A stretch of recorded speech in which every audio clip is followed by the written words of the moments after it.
Radio One, 19h, 20h, toute l'actualité du football français et européen, c'est Foot One avec Antoine. Bonsoir à tous et bienvenue sur Radio One pour Foot One, on est ensemble jusqu'à 20h, il est 19h01, juste après les informations de Marc Arnal. Ce soir dans l'émission avec moi Florian, bonsoir Florian. Salut Antoine, salut à tous. Et Florian, je remercie puisque depuis 2 émissions c'est lui qui assure tout. Ce soir avec moi Martin qui est avec moi. Bonsoir Martin. Bonsoir à tous. Et que je remercie puisque c'est lui le producteur de l'émission et directeur de Radio One aussi. Ce soir avec moi aussi Raphaël. Salut Raphaël. Salut à toi et salut à tous. Raphaël, spécialiste Liga BBVA, qui nous épaulera tout à l'heure sur la Liga. Ce soir avec moi aussi Nicolas, pardon. Salut Nicolas. Salut. Spécialiste Bundesliga, Nicolas, qui nous épaulera tout à l'heure aussi sur la Bundesliga. J'ai oublié de le dire aussi Martin, qui est notre spécialiste Barclays. Paul-Louis qui n'est pas là ce soir, notre spécialiste Serie A. Ce soir, au sommaire de Foot One, la dernière journée de Ligue 1 qui va se qualifier pour la Ligue des Champions. Quel club représenterait le mieux la France en Ligue des Champions et un petit bilan de la saison Ligue 1 et Ligue 2. On donnera chacun nos surprises et nos déceptions de la saison. Le gros changement dans le football, à partir de la saison prochaine, il y aura 2 relégations en Ligue 2, de la Ligue 1 à la Ligue 2 plutôt. 2 relégations et 2 promotions du coup de la Ligue 2 à la Ligue 1. Qu'est-ce que ça va changer? On verra ça avec tout le monde dans l'émission. Et le débat de Foot One qui est consacré au trophée UNFP. Ce trophée valent-ils vraiment quelque chose? Et les gagnants de ces trophées le méritent-ils vraiment, ou certains le méritent-ils plus par rapport au vote? Tout de suite, commençons avec la Ligue 1. La Ligue 1. La Ligue 1, ce soir, je rappelle, le multifoot à suivre sur Radio One, notamment avec Martin. Alors, pour vous messieurs, qui va se qualifier pour la Ligue des Champions? Commençons avec Florian. Eh bien pour moi, le 3e qualifié sera Monaco. Donc déjà on a déjà Paris et Lyon, ça c'est déjà connu. Et puis normalement ça devrait passer pour Monaco. À mon avis, ils vont pas faire l'erreur, ils vont pas faire la bêtise d'aller perdre face à Lorient. Il faut se méfier quand même, mais Lorient est quand même 16e du championnat. Donc je vois mal quand même Monaco perdre. Mais attention quand même, parce que Monaco, on se rappelle que Lorient avait battu Marseille 5-3, c'était il y a pas si longtemps que ça. Et en cas de match nul, donc en cas de match nul de Monaco, si Marseille l'emporte, ce sera face à Bastia, si je me trompe pas, c'est ça? Il me semble. Eh bien, si Marseille gagne, eh bien Marseille ira en Ligue des Champions grâce à la différence de but. Donc, il faut quand même faire attention, rester vigilant pour Monaco, et il faudra gagner ce match à tout prix pour les Monégasques. Donc, je pense quand même qu'ils vont se qualifier pour la Ligue des Champions, enfin pour les barrages du moins. Ouais, effectivement, on rappelle un petit point classement. PSG premier avec 80 points, donc ça c'est fait, ils sont premiers, ils sont champions. Deuxième, Lyon avec 72 points, c'est fait, ils sont deuxième. Puisque Monaco qui les suit, ils sont à 68 points, donc 4 points de différence. L'OM qui suit 66 points, avec 31 buts de différence, Monaco 24 de différence. Et Saint-Etienne 5e avec 66 points et 20 buts de différence. Le 6e, Bordeaux, qui si le PSG gagne la finale de la Coupe de France face à Auxerre, jouera l'Europa League. Bordeaux, qui est 6e et qui ne pourra pas se faire rattraper par le tour de qualification. Oui, le tour de qualification. Et 17e qui a eu chaud pour la descente, Toulouse avec 42 points, 18e Evian avec 37 points, donc c'est fait, ils descendent, avec Metz et Lens qui sont respectivement 19e et 20e. Martin, qu'est-ce que tu penses de la 3e place? Monaco, Marseille ou Saint-Etienne?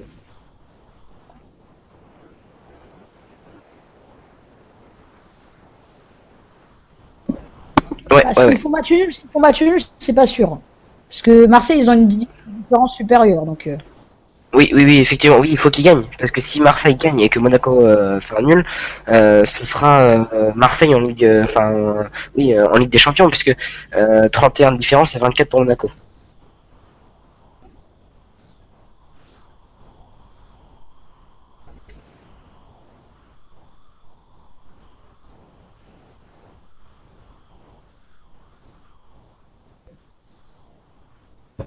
je pense que Monaco a plutôt intérêt à aller en Ligue des Champions qu'un Marseille ou un Saint-Etienne. Alors que voilà, Marseille ou Saint-Etienne, ils ont plutôt à faire des choses en Ligue Europa. La Ligue Europa qui est un bon entraînement, on va dire, pour ces clubs, pour se remettre finalement à niveau de... Oui. Certains supporters disent que ça serait mieux de commencer, d'être qualifié pour l'Europa League que la Ligue des Champions, parce que si c'est pour aller en Ligue des Champions et se faire sortir dès les poules, c'est mieux d'aller en Ligue Europa, et pourquoi pas d'aller en quart, voire en demi, d'aller loin. Donc, surtout avec les pertes que va subir Marseille. Parce qu'on rappelle qu'André Ayew part, Gignac qui va sûrement partir. Ouais. Donc sans ça, c'est vrai que ça va être très dur s'il se qualifie pour la Ligue des Champions. Nicolas, qu'est-ce que t'en penses toi? Nicolas qui n'est pas avec nous. Nicolas, tu es là? Ouais, ça y est, je suis là avec juste que j'appuie sur le bouton et j'arrivais pas. Oui, déjà, se qualifier pour la Ligue des Champions, non, parce que déjà, tu te qualifies pour les barrages. Oui. Et ces dernières années, la place en Ligue des Champions, elle donne rarement, la 3e place donne rarement la Ligue des Champions. La dernière fois, c'était Lille avec Copenhague. Donc ça remonte. Et depuis, il y a eu des gros, parce qu'il y a eu le 4e espagnol pour Lyon et le 3e portugais pour Lille. Non. Il y aura pas de, je pense pas, il y aura pas de qualification pour la Ligue des Champions. Même si j'ai mon petit scénar à Monaco, Leverkusen pour aller en Ligue des Champions, je pense que ça va être ça. Enfin, je pense.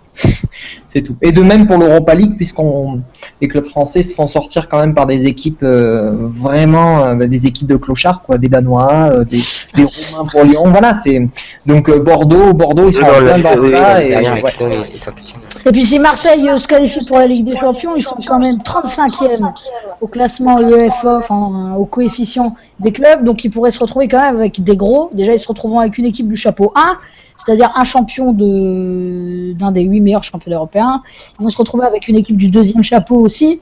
Et dans le 2e chapeau, il y aura des très bonnes équipes comme le Real, comme l'Atlético, comme Manchester City. Donc, c'est sûr que ça va être très dur si Marseille, ou même si Monaco, se qualifie pour la Ligue des Champions. Il faudrait de la chance s'ils veulent passer les poules. Ouais, alors la petite question du jour, quel club représenterait le mieux la France en Ligue des Champions parmi Lyon, Paris, Lyon, Monaco ou Marseille ou Saint-Etienne? Entre les trois, Marseille, Monaco et Saint-Etienne, c'est qui pour toi, Florian?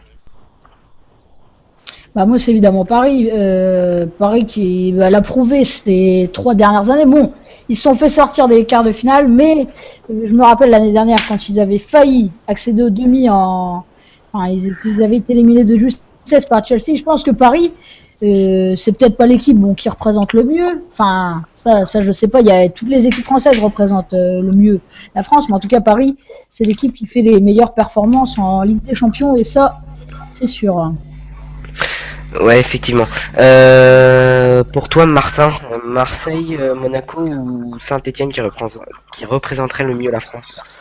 Assez paradoxalement, Monaco. Ouais. Oui, parce que on rappelle Saint-Etienne, je donne mon avis personnel, Saint-Etienne pour moi n'a pas le niveau Ligue des Champions. Monaco, Marseille avec les pertes qu'ils vont subir la saison prochaine, pour moi ça va être très très dur rien qu'en Ligue 1. Déjà qu'ils l'avaient pas cette année, ils l'auront pas l'année prochaine, surtout avec moins de joueurs. Ouais. Oui, voilà. Et Monaco, voilà, on l'a vu cette saison, ils ont un entraîneur très très intelligent. Bon, on va pas parler non plus de tous les entraîneurs de Ligue 1 maintenant, puisque c'est pas le sujet, mais pour moi, oui, Monaco représenterait le mieux en Ligue 1. Sur quels critères tu t'appuies pour dire Monaco représenterait le mieux la Ligue 1 en Europe? Et oui, au résultat. Mais après, tu sais, il y a plein d'autres critères. Il y a le résultat, il y a le résultat effectivement, mais il y a la manière de jouer. Tu vois? Oui. Voilà, tu vois, par exemple, des équipes, je sais pas, on a perdu Nicolas. Nicolas, si tu nous entends.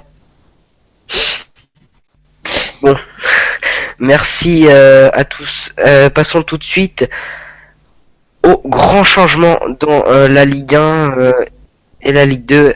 On rappelle que Frédéric Thiriez a donné a donné un peu une surprise quand même parce qu'on ne s'y attendait pas vraiment en cette fin de saison.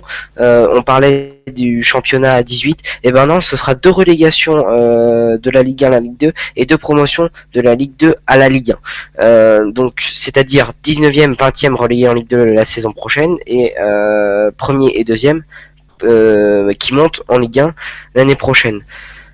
Martin, qu'est-ce que t'en penses? Ben, c'est sûr que c'est un atout économique pour la ligue. Après, footballement parlant, c'est une catastrophe, hein. Je veux dire, faire monter que deux clubs, tout ça, c'est totalement économique et Frédéric Thiriet l'a fait pour l'argent. Il l'a même lui-même dit.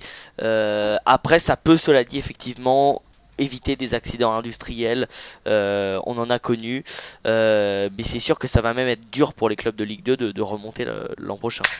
Ouais, comme tu viens de le dire, en Ligue 2 maintenant, plus que 2 clubs. Alors déjà qu'avec 3 clubs, c'était quand même une belle bataille. Avec que 2 clubs cette année, enfin la saison prochaine du coup, ça va être encore plus dur. C'est clair, c'est clair. Et puis bah, c'est aussi un pas de plus vers une ligue qui se referme encore une fois, puisque en plus ces mesures elles ont été décidées au conseil d'administration, personne n'en a jamais entendu parler, c'est sorti comme ça dans la presse, ça a même étonné les journalistes quoi. Et voilà. Et alors les 3 de Ligue 2 qui montent, c'est-à-dire 3 le Gazélec d'Ajaccio, il n'y en aura que 2 potentiellement qui peuvent redescendre et rien ne dit que parmi les 3 là, 2 descendront. Moi, je trouve que c'est pas beaucoup, 2 quand même. 2 qui montent, 2 qui descendent, c'est 3, enfin 3 qui montent, 3 qui descendent, je trouve que c'est bien, mais 2 ça fait peu quand même sur 20 équipes. Encore en Allemagne, non, en Allemagne c'est 3 qui descendent il me semble, mais là il y a 18 équipes encore. Enfin bref, je trouve que 2 qui descendent sur 20, je trouve ça un peu ridicule. Puis c'est surtout pour empêcher à des clubs, des plus petits clubs de monter surtout. Donc moi je trouve ça ridicule. Je trouve que c'était très bien comme c'était avec 3 équipes qui montent, 3 équipes qui descendent, et bon, voilà.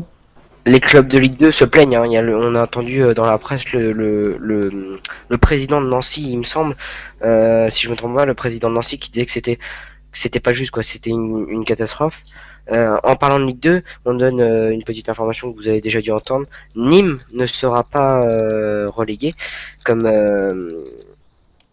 la LFP le disait, la FFF a dit non et ils partiront avec 8 points de retard. Alors comment ça va se passer? Est-ce qu'ils vont partir avec 8 points, donc moins 8 ou après avoir gagné Déjà que là, il me semble, d'ailleurs, j'avais regardé ça, ils étaient à 7 points devant le dernier relégable à la fin de la saison, en ayant démarré la saison à 0 points.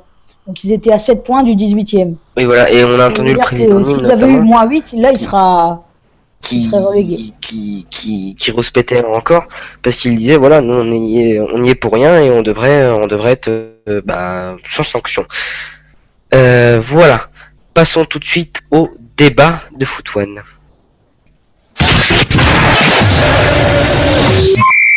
Le débat de Foot One.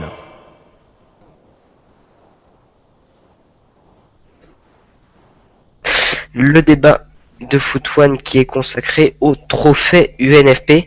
Les trophées UNFP qui ont été donnés, les résultats la semaine passée. On rappelle les gagnants. Le meilleur joueur de Ligue 1, le titre de meilleur joueur de Ligue 1 a été consacré à Alexandre Lacazette. Le meilleur gardien de Ligue 1 a été donné plutôt à Steve Mandanda. Meilleur entraîneur Laurent Blanc. Meilleur espoir Nabil Fekir.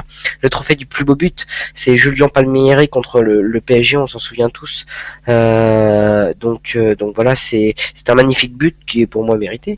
Le meilleur joueur de Ligue 2, Jonathan Kodjia d'Angers. Le meilleur gardien, Denis Petric de Troyes. Le meilleur entraîneur de Ligue 2, Jean-Marc Furlan de Troyes. Meilleur arbitre de Ligue 1, Ligue 2, Rudy Buquet. Et la meilleure joueuse de D1, c'est Eugénie Le Sommer de Lyon. Et le trophée d'honneur UNFP a été décerné à Eric Abidal. Commençons par le meilleur joueur de Ligue 2. Est-il vraiment mérité? Et ce trophée vaut-il vraiment quelque chose? Je rappelle juste les nominés du meilleur joueur de Ligue 1. Il y avait Alexandre Lacazette qui est le gagnant, Javier Pastore, Zlatan Ibrahimovic et Marco Verratti. Martin, pour toi, est-ce que ce trophée vaut-il vraiment quelque chose? À propos de ces trophées UNFP, hein. Oui, oui, oui. Oui, ils ont une petite valeur. Après, moi, il y a seul un petit problème, ça peut peut-être paraître anecdotique pour vous, mais c'est pourquoi faire des trophées UNFP à la 37e journée. C'est-à-dire que une saison de Ligue 1, c'est de la première à la 38e journée, et il peut encore se passer des choses ce soir. Voilà pourquoi faire ces trophées aussitôt. Ouais. Après, voilà, sur Laurent Blanc, entraîneur, etc. Moi, j'ai trouvé qu'il n'y avait pas trop de contestations à faire. C'était plutôt juste. Parce que tu trouves que Steve Mandanda, toi, était le meilleur gardien de Ligue 1 cette année? Ah oui, totalement. Il a Tu tenu sur préfères la longueur. Steve Mandanda Subasic ou même Anthony Lopez? Ah, il y avait peut-être avec Anthony Lopez, mais bon, Mandanda a fait une saison complète. Il faut pas oublier la première partie de saison également. Ouais, enfin moi personnellement je trouve que Lopez ou même Subasic a été meilleur. Même Ruffier c'est, on va dire Ruffier Mandanda c'est peut-être kiff kiff, mais pour moi Lopez et Subasic ont été meilleurs, hein. Ça se discute, ouais. Raphaël, t'en penses quoi toi? Moi, j'ai du mal à entièrement juger, mais au niveau du gardien, je suis pas tellement d'accord. Moi, j'étais plus sur, comme tu l'as dit, un Anthony Lopez ou un Subasic qui ont vraiment répondu aux attentes. Anthony Lopez, après le départ j'ai plus le nom en tête, mais de l'ancien gardien, Overcout, merci. Il a totalement répondu aux attentes. Et pareil pour Subasic, il y a 2 ans, on l'annonçait comme le point faible de Monaco, et finalement, c'est montré comme un des grands gardiens de Ligue 1 et a fait une super saison. Et les deux ont totalement répondu aux attentes et sont même des belles surprises, contrairement à Mandanda qui a pour moi pas fait une saison exceptionnelle. Il a été bon quand l'OM a été bon, et au contraire il a souvent baissé de niveau, et par rapport aux années précédentes il a été inférieur. Ruffier a fait quand même une bonne année, mais pour moi c'est quand même en dessous du niveau d'un Anthony Lopez, qui était pour moi cette année le meilleur gardien devant Subasic, Ruffier et Mandanda. Et puis au niveau de l'entraîneur, moi Laurent Blanc, avec l'effectif qu'il a, quoi, voilà, c'est ça, c'est exactement ça. C'est ce trophée, il aurait pu être attribué à un entraîneur qui a fait une année remarquable. Et pour moi, c'est à ce niveau-là, c'est plus un Leonardo Jardim ou un Hubert Fournier qui est, je crois, même pas nommé. Avec toi, ouais. Hubert Fournier qui est même pas nommé. Et alors donc il y a. Parce que. Je rappelle les nominés pour le meilleur entraîneur de Ligue 1. C'est Hubert Fournier, Laurent Blanc, Christophe Galtier et Jocelyn Gourvenec. Donc oui, il y avait Hubert Fournier, mais il y avait pas Jardim. C'est pas Leonardo Jardim? 2. Leonardo Jardim, non, on n'était pas dans la liste. Ah pardon, bon bah alors voilà. Jardim, ouais. Bon, écoutez, là, bon. Est-ce que ça existe en Liga, les trophées, l'équivalent des trophées UNFP en Espagne, Raphaël? Non, je ne crois pas qu'il y ait de trophée. Alors, il y a le prix du meilleur buteur, il y a le prix du plus beau but, il y a le prix du meilleur joueur, mais c'est pas, il n'y a pas comme ça les prix. Il y a entraîneur du mois, mais je crois pas qu'il y ait toutes ces choses. Et toi, Nicolas, ça existe ou pas en Bundesliga les trophées de l'équivalent du trophée UNFP? Nicolas qui est avec nous? Oui, on t'entend, Nicolas. Non, Nicolas qui n'est pas avec nous. On lui posera la question tout à l'heure. Toi, Florian, pour toi, est-ce que il y a des contestations à faire au niveau du meilleur joueur, meilleur gardien, meilleur entraîneur ou meilleur espoir de la Ligue 1? Bah, moi, je pense que déjà Lacazette c'est mérité, Fekir c'est mérité. Ce que je pense pas vraiment mérité, c'est Laurent Blanc élu meilleur entraîneur. Je trouve que c'est facile d'être élu meilleur entraîneur quand on a une équipe à 200 millions d'euros. Ouais. Même moi, si vous voulez, je vais à Paris, on me nomme meilleur entraîneur aussi. Donc, Je pense qu'il y avait d'autres entraîneurs. Par exemple, Jocelyn Gourvenec qui a quand même emmené Guingamp en 8e de finale. Ou quart, je sais plus. C'était quart ou 8e? 8e, il me semble. 16e. Ouais, voilà, donc il a quand même réussi à passer les poules avec Guingamp, qui a quand même l'un des pires budgets de Ligue 1. Donc, et puis il les a fait. Là Guingamp, pardon, est quand même 10e. Donc ils peuvent même passer 9e ce soir. Donc je pense que Jocelyn Gourvenec, pour moi, méritait plus que Laurent Blanc, vu de la saison. T'es dur avec Laurent Blanc parce que dire que tu vas à Paris, tu t'es meilleur entraîneur, non, c'est dur. Alors, au vu de l'effectif, il fait une saison normale, mais faut quand même le faire parce que il a fait quand même des choses énormes et faut pas cracher dessus. Alors après, c'est sûr que si on prend le meilleur entraîneur, pour moi, ça peut plus se diriger vers un Jardim ou un Fournier, mais dire que Laurent Blanc, c'est vache quand même. Donc, faut quand même souligner le travail qu'il fait depuis 3 saisons. Sachant qu'il y a 3 saisons, non, il y a 2 saisons, il était quand même pas le choix numéro 1 et finalement il fait. Mais moi je pense pas que si Laurent Blanc il va par exemple à. Moi par exemple si par exemple je sais pas, Hubert Fournier. Tu veux dire avec un championnat là où il y a plus de concurrence? Bah je sais pas, non mais si par exemple Hubert Fournier. L'Espagne, l'Allemagne, même l'Allemagne, il y a plus de concurrence qu'en France. Au contraire de tout ce que le monde croit. Par exemple, s'il va entraîner le Bayern, pas sûr que il fasse qu'il fait. Mais c'est sûr que l'entraîneur il a été élu meilleur entraîneur surtout grâce à l'équipe qui est quand même championne de France. Je sais pas si ça avait été pareil, si Paris ils avaient été 3e ou 4e. À mon avis, si quelqu'un d'autre, par exemple Hubert Fournier était entraîneur de Paris, il aurait quand même été élu meilleur entraîneur. Enfin, je pense que c'est surtout grâce à l'équipe de Paris qui est championne de France que Laurent Blanc a été élu. Après, sur quoi on se base? Pour le meilleur joueur, on se base sur celui qui a marqué le plus de buts. Pour le meilleur espoir, celui qui a le meilleur ratio passe-but et s'est fait tir, indéniablement. Sur le meilleur gardien, celui qui a le meilleur ratio au niveau arrêt et décisif. Et c'est Mandanda, malgré ce que l'on croit. Meilleur entraîneur, celui qui a mis la meilleure équipe au meilleur classement, c'est Laurent Blanc avec Paris qui est premier. Donc quelque part, les résultats, les statistiques illustrent les résultats au trophée UNFP. Donc il y a pas, c'est compliqué. On peut débattre longtemps, mais c'est comme meilleur arbitre. Le trophée de meilleur arbitre, c'est quand même une blague. Oui, là-dessus, je suis d'accord avec toi. Ça veut rien dire. Le meilleur arbitre, il regarde sur quoi, ils prennent les statistiques sur quoi, sur lequel a sifflé. A été le plus juste, c'est-à-dire ils vont regarder tous les matchs, ils vont dire ils vont prendre les bonnes décisions de l'arbitre, ils vont compter le nombre de bonnes décisions, enfin bon. C'est surtout finalement on se dit ouais c'est peut-être les statistiques tout ça, mais vous pensez pas que c'est plutôt les personnes qui votent, ça reflète plutôt les personnes qui votent, parce que ceux qui votent ce n'est pas les journalistes, qui votent, c'est les joueurs, les entraîneurs, tout ça. Alors effectivement, là-dessus, pour moi, voilà, Mandanda par exemple a été élu meilleur gardien. Alors après, je sais pas si c'est vraiment le cas, mais pour moi, par exemple, Subasic ou même Lopez le méritait plus. Et Mandanda, pourquoi il est élu? Parce qu'il a plus d'amis dans la Ligue 1 que Lopez ou Subasic. Exactement, et c'est la même chose pour Laurent Blanc, parce que Laurent Blanc est très populaire.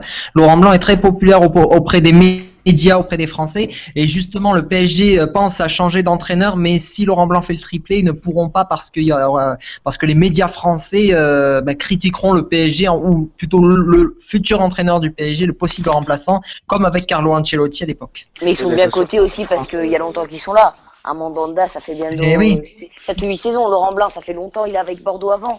Alors qu'un Subasic, un Lopez, ou même un Hubert Fournier sont plutôt des entraîneurs récents ou des gardiens récents qui percent depuis pas longtemps et qui doivent encore faire leurs preuves. Et c'est donner le titre à un joueur qui se base sur une saison. Alors qu'un Mandanda, faut pas tourner autour du pot. Et c'est un très très bon gardien. Il est 2e gardien de l'équipe de France. Ça fait plusieurs saisons qu'il est là au top niveau. Alors même sur une saison il fait un peu moins bien que les autres, il est quand même là. Laurent Blanc c'est pareil. Il est à Bordeaux, il gagne. À Paris il gagne, alors même si c'est normal au vu de l'effectif. Et puis quand c'est puis quand c'est Lacazette et c'est Fekir qui sont élus meilleurs joueurs et meilleurs espoirs, là c'est pour vanter les mérites de la formation française. Ben oui, Oui, c'est sûr. mais là, le problème, c'est que là, c'est indéniable. Après, contrairement Ben, au meilleur la gardien, formation au meilleur française, c'est entraîneur, indéniable aussi qu'elle est mauvaise et qu'on met cela pour la représenter, pour dire ouais, regardez notre formation, elle est géniale. Voilà, c'est pour ça. alors, ouais, mais Fekir et Lacazette, la différence avec le gardien ou l'entraîneur, c'est que là, il n'y a pas match. Honnêtement, Lacazette a fait une saison extraordinaire. Il n'y a pas. Mais s'il n'y a pas match, s'il n'y a pas match, c'est qu'il y a un problème dans la formation française, puisque Ah oui, oui, bah oui. Oui, et puis quand on regarde les meilleurs joueurs, bon, Zlatan Ibrahimovic, et voilà Verratti, quoi. non, alors non. Oui, mais après Verratti, Oui. c'est compliqué, mais il y avait un match entre Verratti et Verratti, je crois, qui était nommé dans la meilleure espoir. Bon, c'est Non, compliqué non, de mettre. Meilleur joueur. C'est comme en première ligue où Hazard est nommé dans la catégorie de meilleur espoir et dans la catégorie de meilleur joueur. Et finalement, Hazard il cette gagne. année, meilleur espoir. Bah, c'est plus un non, espoir. meilleur joueur. Oui, joueur, meilleur c'est joueur, mais, Oui, bah oui, mais parce que... meilleur joueur, mais nommé dans la catégorie de meilleur espoir. Cette saison. Oui, cette saison. Et pas À nommé. 25 ans, Hazard.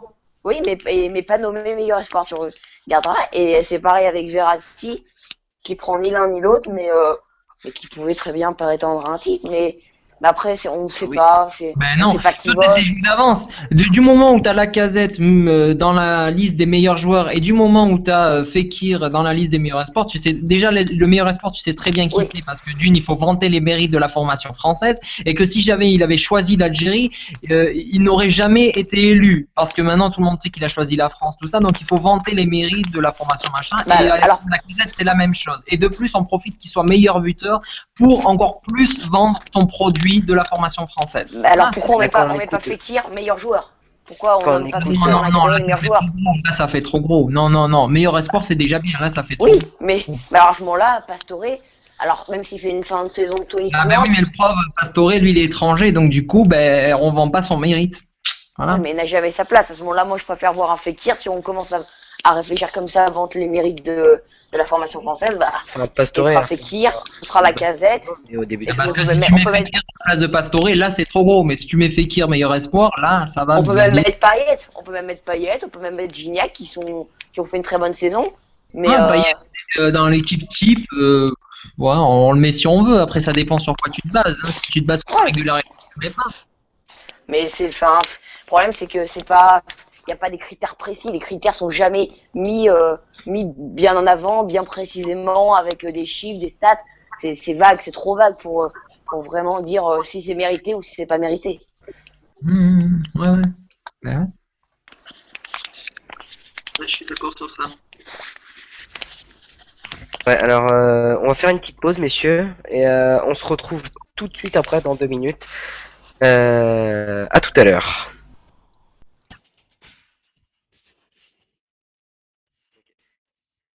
Et par contre, la première partie, enfin, sur les changements, les deux relégations et machin, je pense que je me suis un peu chié dessus.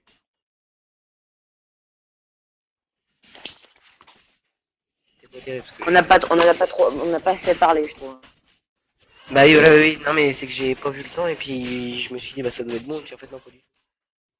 Bon, c'est pas grave. Comment ça s'appelle? On peut faire juste après là, faire un petit pas le bilan parce que le bilan il a déjà été fait, mais faire à chacun ses déceptions et Ouais, si tu veux. Ok.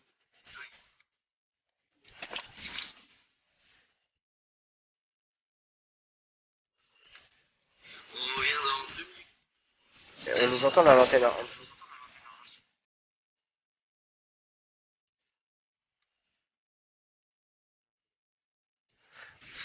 Non, c'est pas des billes. Si, on nous entend à l'antenne. Derrière la musique, on nous entend à l'antenne.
reprend bientôt?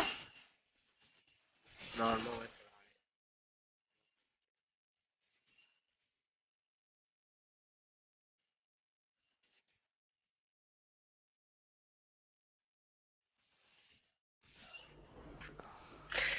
Et nous revoici sur Radio One pour Foot One, l'émission 100% foot de Radio One, j'ai oublié de le dire, mais vous pouvez nous suivre sur les réseaux sociaux.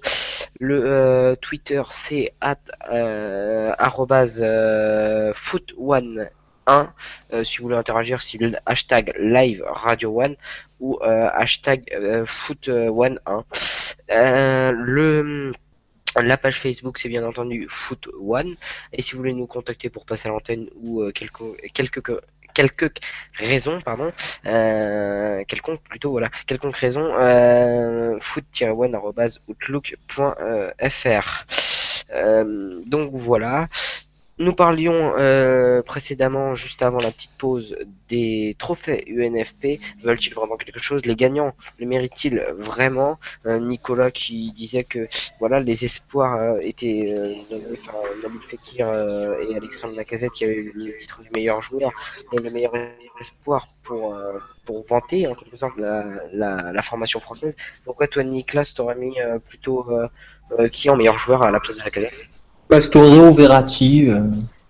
Verratti parce que lui il vient d'un tout petit club à la base et que il arrive à s'intégrer au niveau, parce que le PSG ils sont pas des cadors en Europe, mais ouais, plutôt Verratti parce que lui au moins il a réussi et en plus il vient de l'étranger, donc pas le même style de jeu, tout ça, il a réussi à s'intégrer. Après Pastore, lui aussi il vient d'une petite équipe, il me semble, c'était Palerme à l'époque. Mais ouais, Pastore ou Verratti, n'importe lesquels. Déjà pour le meilleur joueur. Après pour le meilleur espoir, là, Fekir, là c'est indéniable. Et en plus le gars avec tout ce qui s'est passé cette année, équipe de France et tout ça, non, Fekir là c'est indéniable. Mais on le met parce que tu vois, on le met, mais on lui met une chantilly, tu vois, dessus. Tu vois, faut bien qu'on sache que. Oui, on en rajoute beaucoup, tu vois. Ouais, voilà. D'accord. Toi. Pour toi, Raphaël, c'était plutôt logique que ce soit Lacazette et Fekir, si je me trompe pas, c'est ça? Ah oui, entièrement. Après, quand j'entends que tu dis que Pastore ou Verratti aurait pu être meilleur joueur, je suis un peu plus sceptique. Alors Verratti à la limite et encore plus meilleur espoir parce que s'il devait être élu, parce qu'il y avait Lacazette devant et que Lacazette fait une année assez extraordinaire et le problème c'est que ni Verratti ni Pastore ne peuvent être élus au vu de comment on juge les trophées UNFP ces dernières années. On le juge avec le meilleur buteur et celui qui a le plus brillé. Et autant la dernière il n'y a pas de souci pour Zlatan, autant cette année il n'y a pas de souci pour Lacazette et puis pour Fekir, comme on l'a dit. Il n'y a aucun débat. D'accord, merci à vous deux. Pour toi, Martin, est-ce que c'est plutôt logique que ce soit Lacazette et que ce soit Fekir? Il n'y a rien à contester. Enfin, je veux dire, c'est lui qui est, c'est l'un des auteurs de la réussite de Lyon, surtout en cette deuxième partie de saison. Donc sur Fekir, oui, il n'y a pas de doute. Marquinhos qui aurait pu pour moi peut-être avoir ce titre, mais Fekir oui qui le mérite largement. Marquinhos aurait été un peu plus dur parce que c'est un défenseur et donc voilà on a moins vu je suis d'accord avec toi pour Marquinhos. Donc voilà. Mais oui, c'est ça le problème, c'est qu'on ne regarde pas le contenu, on regarde que les stats et on ne regarde pas le contenu. C'est la même chose justement pour Lacazette. Et aussi, si tu vas aller voir plus loin, le Ballon d'Or, notamment avec Wesley Sneijder, en 2010 notamment. Oui, je croyais que tu allais parler du Ballon d'Or, celui-ci, le 2014. Non. Mais j'en revenais à Lacazette parce qu'on regarde que les stats, les meilleurs buteurs, les machins, les bidules, les meilleures passes, mais on regarde pas le contenu. Ouais. Sur le contenu, il fait une année pas qu'au niveau des buts, hein, il a quand même été décisif pour la deuxième place de Lyon. Et sur Lacazette cette année, je pense pas que Lyon ait été si bien classé ni si bien coté. Donc au niveau du contenu, c'est quand même plutôt très bon. Ah bah oui, mais comment quand tu sais que Mota, le joueur marchand, s'il n'y a pas Pastore et Verratti, comment ils font quoi? Voilà, PSG, comment ils font? Ouais, mais là c'est pas Oui, mais 15 la joueurs. Benzzi cadre Avec pas. Lucas, il fait ses accélérations, mais bon, c'est voilà, il fait rien. Mais là c'est 3 joueurs. Là tu parles de Pastore, tu parles de Verratti, même Thiago Motta. Mais là c'est 3 joueurs. Et en plus avec l'effectif qu'ils ont, heureusement. Mais oui, Mais bon, alors et en que même temps, il faut se mettre aussi au niveau de l'équipe. Ça veut dire tu peux pas comparer un petit et un gros. Il faut que tu compares un petit, un gros. Ben Lyon oui, c'est un parce que petit, Lyon, mais Paris si c'est un tu compares gros. à Paris, c'est le petit si tu compares à Paris. C'est le petit, mais en tout cas ils ont fait peur à Paris, ce que Paris n'avait pas vécu depuis 2 ans. Et cette année ils sont énormément appuyés sur un duo Fekir-Lacazette avec ANJ en fin de saison.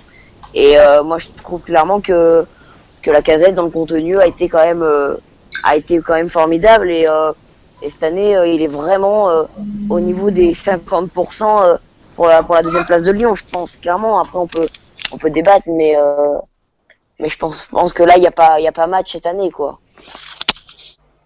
D'accord, merci à vous messieurs. Tout de suite, faisons une petite page Ligue 1. Ligue 1. Anglaise. Quels sont Non. non, Ligue 1, quelles sont vos déceptions et vos tops pour cette saison? Donc les déceptions de la saison pour toi. Florian, un club qui t'a déçu particulièrement? Marseille quand même. Enfin Marseille déjà avant le début de la saison, je m'attendais pas forcément à ce qu'il termine en tête. Enfin j'ai été surtout déçu par la seconde partie de saison, Ouais, la seconde moitié de saison de Marseille. janvier. Ils ont quand même été champions d'automne et ça veut dire que ils étaient champions d'automne, c'est-à-dire que fin décembre ils étaient en tête de la Ligue 1 et là ils ont 14 points de retard sur Paris. Donc j'ai été vraiment déçu par leur deuxième partie de saison et par leurs 4 défaites consécutives. Voilà, une équipe qui m'a vraiment déçu, c'est Marseille et voilà. Il y a un club où tu as été surpris dans le positif hein? J'ai été surpris par Guingamp, surtout en Europa League. Guingamp, je m'attendais pas à ce qu'ils passent les poules déjà. Enfin, je trouve qu'ils ont fait une super saison. C'est pas une équipe avec des grands joueurs. C'est pas une équipe avec des super grands joueurs comme le tableau, mais là ils sont quand même 10e, alors que c'est un tout petit budget Guingamp. Donc voilà, une belle surprise, je pense. D'accord, merci Florian. Pour toi, Martin, une déception? Hop, voilà, c'est mieux comme ça. Déception pour la deuxième partie de saison de l'Olympique de Marseille qui était bien parti mais qui n'a pas changé son jeu et qui donc s'est fait prendre à son propre piège. Et puis mon équipe top de cette saison, ça serait quand même l'Olympique Lyonnais qui a enchaîné des matchs magnifiques. Donc ouais. C'est vrai que j'ai oublié de dire aussi Lyon que personne attendait, enfin pas beaucoup de monde attendait. Au début de saison, c'est vrai que surtout au vu du mois d'août et de septembre, ouais. Oui, Ouais. notamment au niveau des blessures, parce qu'il y avait eu aussi pas mal de blessures.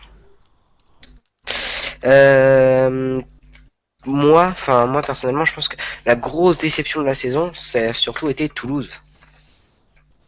Parce que Toulouse qui se retrouve Tout à fait d'accord avec 17e, toi. Au début de saison, on ne s'attendait pas du tout à ce que Toulouse soit 17e. Pour moi, ils avaient plus de chances de jouer l'Europa League que de jouer le maintien. Jouer l'Europa League, Toulouse, faut pas abuser non plus. Non, mais au niveau. Non, mais finir la première partie de tableau. Oui, voilà, dans les 10 premiers. Entre 7 et 10e. Mais finir au 17e, c'est vrai que c'est une énorme déception pour Toulouse, qui a pas le budget d'un Evian, qui a pas le budget d'un Metz, Lens, et même Guingamp qui finit plus haut que lui. Et là, franchement, c'est une énorme déception pour Toulouse. Je pense que là, ça leur a mis un coup de massue sur la tête, ils s'attendaient pas à ça. D'accord, merci. 10e budget de Ligue 1. Merci, monsieur. Passons tout de suite à la page Barclays avec Martin. Barclays Premier League. Alors exactement 38e journée de Premier League ce week-end avec des matchs intéressants, surtout le match de Hull City face à Manchester United. En effet, Hull City joue sa relégation avec Newcastle et Manchester United joue sa son éventuelle troisième place. Donc le match est très intéressant entre les deux équipes. Newcastle également, donc qui jouera sa place de relégable face à West Ham, qui est pour l'instant Newcastle à la 17e place, 36 points. Hull City 18e, 34 points. Les autres matchs que l'on attend pour ce dimanche à 16h, ce sera Stoke City Liverpool, Arsenal West Bromwich, Aston Villa Burnley, Chelsea qui est en train de se remettre de sa grosse défaite de lundi soir 3-0 face à Sunderland. Chelsea qui jouera donc face à Sunderland. Crystal Palace Swansea, Everton, Tottenham, Leicester face au Queen's Park Rangers et puis Manchester City jouera face à Southampton. Les quelques petites informations de la semaine également en Première Ligue, c'est que Liverpool ne vendra pas Sterling à United, qu'importe l'offre. Manchester United qui a donc couché le nom de Raheem Sterling sur ses tablettes d'après la presse britannique, les Red Devils qui auraient demandé des renseignements auprès de Liverpool, mais Liverpool compterait ne pas lâcher son attaquant et encore moins son rival mancunien. Et puis donc Chelsea a pour manager de l'année Chelsea Mourinho, en effet carton plein en Angleterre après un succès en coupe de la Ligue. Plus tôt dans la saison, les Blues se sont adjugés le titre à 4 journées de la fin et règne sans conteste. Voilà Antoine pour toutes ces informations Première Ligue, et donc rendez-vous demain 16h pour un multiplex très attendu de cette dernière journée de Première Ligue avec ce match Hull City Manchester United, mais on en reparlera tout à l'heure, ce sera dans les pronostics. Effectivement, le match Hull City Manchester United qui fait partie des matchs à prono. Tout de suite une petite page Liga avec Raphaël. Liga BBVA. Oui, effectivement, excusez-moi. Oui, la page Liga qui aujourd'hui donnait son verdict avec la 38e et dernière journée, et il y avait un multiplex aujourd'hui avec notamment Barcelone qui à domicile faisait son tour d'honneur pour ce dernier match et qui rendait hommage à Xavi pour son dernier match avant de partir au Qatar, et actuellement Barcelone gagne 1-0 contre Deportivo La Corogne. Deportivo La Corogne qui est actuellement relégué avec ce résultat et qui joue donc son maintien. Dans les autres résultats, actuellement, l'Atlético Bilbao mène 3-0 contre Villarreal. L'Atlético Madrid fait match nul à Grenade 0-0. La Real Sociedad mène au Rayo Vallecano 2-1. Eibar mène 3-0 à domicile contre Cordoue. Espagnol Barcelone mène 2-1 au Celta Vigo. Almeria 2-2 à domicile contre Valence. Et enfin, Séville mène 2-0 à Malaga. Et au classement, ça donne bien entendu Barcelone déjà champion, Real 2e, l'Atlético 3e. Entre Séville et Valence, il y a toujours une bataille pour la place en barrage de Ligue des Champions, avec un point d'avance pour Séville. Et en bas de tableau, il y a toujours une bataille féroce entre 4 clubs. Eibar qui est 16e, Grenade et Grenade qui est 17e, qui ont pour l'instant l'avantage sur le Deportivo La Corogne, et Almeria, mais rien n'est joué. Et en fin d'émission, je vous donnerai les scores et les résultats. Et d'ailleurs, Raphaël, désolé de t'interrompre, deuxième but à Barcelone, 2-0 pour Barcelone. Effectivement, et c'est un but, je crois, de Neymar qui se présente face au gardien. Ah non, pardon, excusez-moi, Lionel Messi qui inscrit un doublé. Neymar qui fait une passe décisive au dernier moment qui trompe le gardien, et c'est un doublé pour Lionel Messi qui va essayer de rattraper Ronaldo. Ça va être compliqué, il a toujours 2 buts de retard, sachant que Ronaldo jouera tout à l'heure avec le Real de Madrid, mais c'est un dernier barreau d'honneur pour Messi qui réalise une saison extraordinaire. Et un autre but aussi, l'égalisation de Celta Vigo, et aussi encore un autre but, le 4-0, un autre but de l'Atlético Bilbao qui du coup mène 4-0 contre le Villarreal sur la pelouse de l'Atlético. Je vois ça effectivement, mais de toute façon je vous donnerai les scores en fin d'émission. Merci Raphaël, c'est à toi Nicolas pour la Bundesliga. Pardon.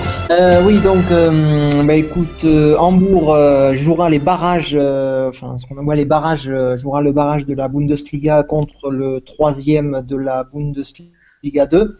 Donc, comme ils ont fini à 16e, les relégables qui vont directement en Bundesliga 2, c'est Paderborn un club qui vivait sa première saison en Bundesliga de son histoire, et le club du SC Fribourg, qui lui est 17e, donc descend, et le 16e, donc à Hambourg jouera les barrages. Stuttgart est sauvé, donc voilà. Et sinon, les 4 premiers ne changent pas. Et niveau Europa League, Augsbourg finit 5e, ce qui veut dire que si Wolfsburg gagne la finale de la Coupe d'Allemagne face à Dortmund, Augsbourg ira directement en Europa League. Et mais si c'est Dortmund ira eux aussi directement en Europa League.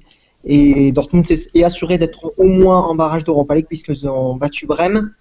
Le match pour la 7e place, donc qualificatif pour l'Europa League, enfin qualificatif pour les barrages d'Europa League, donc ils ont gagné 4-2, donc ils sont sûrs d'être au moins en barrage d'Europa League. Et Schalke, qui a perdu face à Hambourg, mais qui finit 6e et qui lui aussi sera en barrage d'Europa League. Voilà. Et le Bayern qui a fêté son titre. Merci Nicolas. Oui, le Bayern qui, on le sait depuis un peu Donc et ils longtemps. auront la 5e étoile sur leur maillot, puisqu'en Allemagne les étoiles ne sont pas en correspondance avec les Ligues des Champions, mais ils sont en correspondance avec le nombre de titres qu'on a gagnés. 5 titres vaut une étoile, 2 titres 10 étoiles, et comme ils en ont 25, et ben ils ont 5 étoiles. Voilà. C'est cool, merci Voilà. Nicolas. Mais on le sait depuis longtemps que le Bayern va être champion, non? Oui, oui, ils avaient déjà une grosse marge, il me semble que c'était en octobre quand ils ont joué Mönchengladbach. Et puis comme ils avaient pris un point, et puis en plus ils ont été invaincus lors de la première partie de saison. La première défaite, c'est le premier match, c'est face à Wolfsburg. Le retour, il me semble que c'était le 30 janvier ou quelque chose comme ça, ou 29. Merci Après, ils ont très peu Nicolas. de défaites, ouais. Merci bien Paul-Louis, notre spécialiste italien qui n'est pas là mais il nous a laissé un petit message, on l'écoute tout de suite. Salut à tous, on commence tout de suite ce point sur le football italien en évoquant la finale de la Coupe d'Italie qui avait lieu mercredi soir. Cette finale opposait la Juventus Turin à Lazio Rome. Cette finale a eu lieu au Stade Olympique de Rome justement. Donc pour cette finale, la Juve avait décidé de jouer en 3-5-2 avec Barzagli, Bonucci, Chiellini en défense bien centrale. Sur les côtés, Lichtsteiner arrivera. Dans les buts, ce n'était pas Gianluigi Buffon, c'était Storari, donc qui joue pour les coupes. Le milieu à 3, Pirlo, Pogba, Vidal, et les deux de devant que sont Tevez et Llorente. La Lazio, elle avait décidé de jouer en 3-4-3 en s'appuyant sur des joueurs bien comme le capitaine Radu ou encore Miroslav Klose. Alors ce match commence vraiment tambour battant avec un premier but marqué par la Lazio de Rome, par justement le capitaine Radu de la tête, et vient tout de suite l'égalisation de Chiellini à la 11e, lui aussi de la tête, ça fait un partout. Après cette égalisation, eh bien, le match s'équilibre, il devient très tactique. On voit vraiment un match très accroché. À la mi-temps, le score est plutôt logique, ce score de 1 partout est plutôt logique. Ensuite, en deuxième mi-temps, on sent les deux équipes qui sont plus tendues. Il y a un gros coup dur pour la Lazio à la 70e avec la blessure, encore lui, du capitaine Radu qui doit être remplacé. Et à la fin, dans les 10 dernières minutes, 2 grosses occasions, une de chaque côté, une pour la Lazio avec Djordjevic qui venait d'entrer à la place de Klose, et une pour la Juve avec un but refusé pour Matri qui était hors jeu. Donc on va donc en prolongation, un partout au bout du temps réglementaire, et dans les prolongations il y a ce tournant du match, ce double poteau de Djordjevic, une frappe lointaine aux 20 mètres qui touche le poteau droit et qui retouche le poteau gauche avant de sortir, ce qui est un petit peu le tournant du match parce que 5 minutes après, eh bien, Matri vient marquer le but qui marque vraiment la victoire de la Juventus Turin dans cette finale. Du coup, la Juve remporte donc sa 10e Coupe d'Italie après 20 ans d'attente. Ça faisait 20 ans que la Juve n'avait plus gagné cette compétition. C'est le club le plus titré de la compétition, donc c'est le club qui a le plus de Coupe d'Italie à son actif, à son palmarès. On a vu vraiment une bonne prestation de la Lazio qui a vraiment bien réussi à contrer les offensives de Turin, mais il y a eu ce tournoi du match avec ces poteaux de Djordjevic, et le réalisme turinois a vraiment fait la différence. Voilà pour cette finale de la Coupe d'Italie. Maintenant, on va se tourner vers ce qui va se passer ce week-end, avec c'est la 36e journée de Serie A, l'avant-dernière journée de Serie A, et c'est une des plus belles journées, je pense, qu'on va avoir dans cette Serie A cette saison, parce que les 4 premiers se jouent entre eux. La Juve reçoit Naples, et le gros match, un des matchs sans doute les plus importants de la saison, qui oppose la Lazio de Rome à l'AS Roma. C'est vraiment un match pour la Ligue des Champions, pour la 2e place. On vous rappelle que la Roma est deuxième avec 67 points et n'a qu'un petit point d'avance sur la Lazio qui est troisième avec 66 points. La Roma reste sur une victoire face à l'Udinese 2-1, tandis que la Lazio reste sur un très bon succès à l'extérieur obtenu sur le terrain de la Sampdoria de Gênes. C'est jamais facile d'aller gagner là-bas, vraiment une victoire obligatoire pour la Lazio qui en cas de victoire pourrait passer devant la Roma et ainsi s'écarter du Napoli qui pourrait revenir derrière. D'autant plus que la semaine prochaine, lors de la dernière journée, la Lazio devra affronter le Napoli. Le Napoli justement qui doit se déplacer à Turin, c'est samedi à 18h. D'ailleurs je ne vous ai pas dit le match entre la Lazio et la Roma, c'est lundi à 18h. Donc je reviens à Juve Napoli. Donc le Napoli qui doit se déplacer à la Juve, qui doit absolument gagner pour espérer encore approcher une troisième place qui serait synonyme de barrage pour la Ligue des Champions. Le Napoli qui reste sur une victoire la semaine dernière, 3-2, une victoire face à Cesena, pas facile, une victoire obtenue difficilement par les Napolitains qui restaient sur leur déception de leur élimination en demi-finale de l'Europa League. Dans les autres matchs de cette 37e journée, on pourra voir également le match entre la Genoa et l'Inter qui est un match intéressant pour la Ligue Europa, car l'Inter pourrait encore avoir un petit espoir de se qualifier pour cette compétition en battant la Genoa, même si le Genoa a plus de chances quand même de battre l'Inter vu l'irrégularité vraiment chronique des Interis cette saison. Sinon on pourra avoir également le déplacement dimanche à 12h30 de la Sampdoria sur la pelouse d'Empoli. Ça c'est encore pour la lutte pour la Ligue Europa.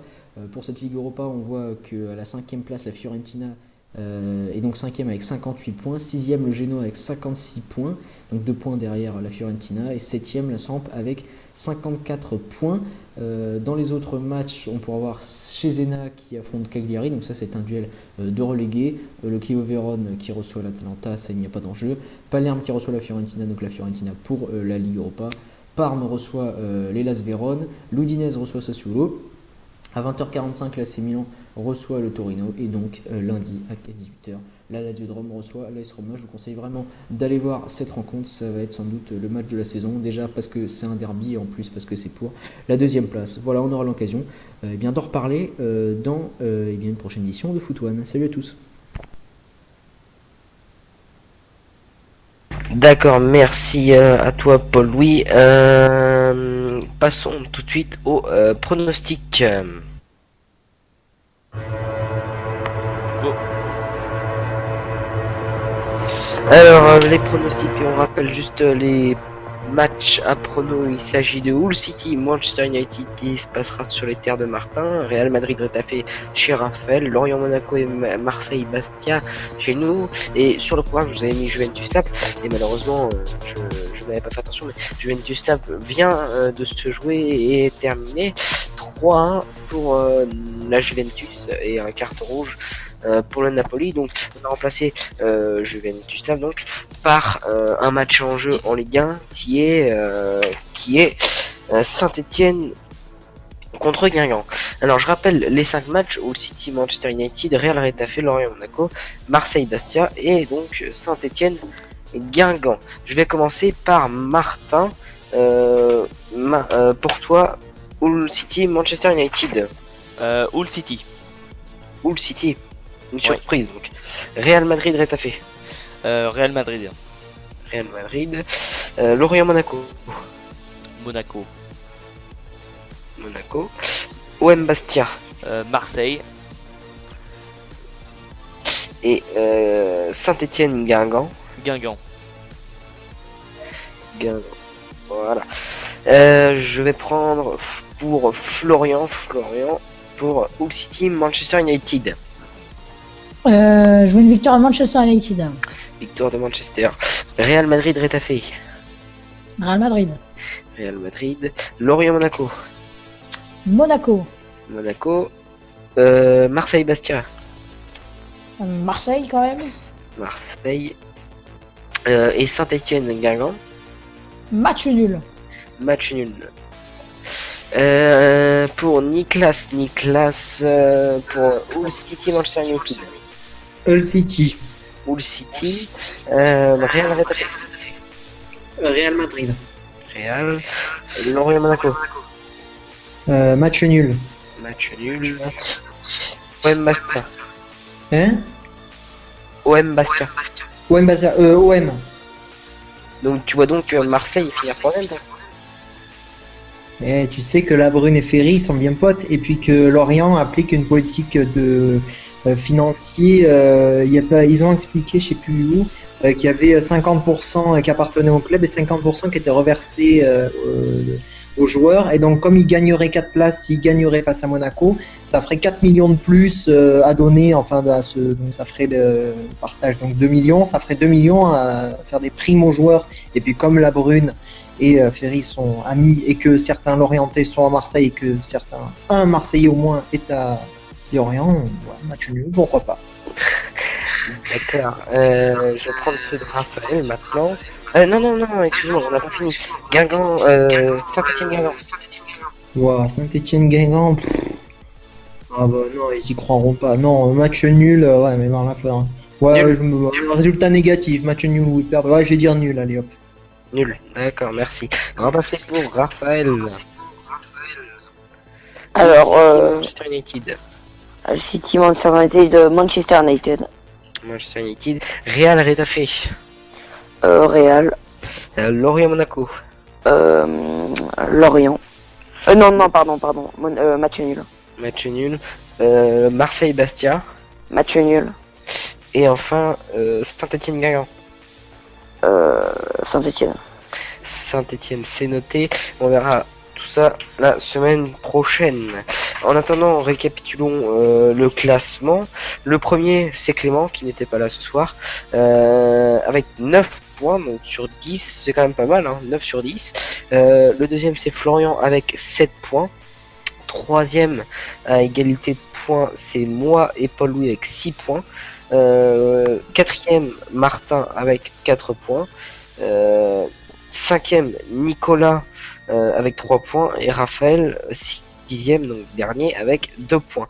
Donc Martin, Nicolas et Raphaël ne peuvent plus gagner ce championnat qui est fait entre nous pour les pronostics. Seuls Clément, Florian, moi et Paul-Louis peuvent le gagner. Voilà, messieurs. Bon, Antoine, nous En on se attendant, retrouve. Oui. on se retrouve ce soir pour le Multiligue 1 sur Radio One. Soyez au rendez-vous. Avec cette célèbre musique dès qu'il y a but, hein. Vous n'oubliez pas. On loupe rien alors ce soir de le Multiligue 1 sur Radio One, et puis après il y aura un gros débrief. Quant à nous pour Foot One, on se retrouve la semaine prochaine, une édition un peu spéciale puisqu'il y aura plus les pronos et puis on débriefera toute cette saison. Donc on se retrouve la semaine prochaine avec toute l'équipe pour Foot One. Merci Florian, merci Raphaël, merci Nicolas, merci à Martin et à la semaine prochaine. Merci à toi. À bientôt. Ciao.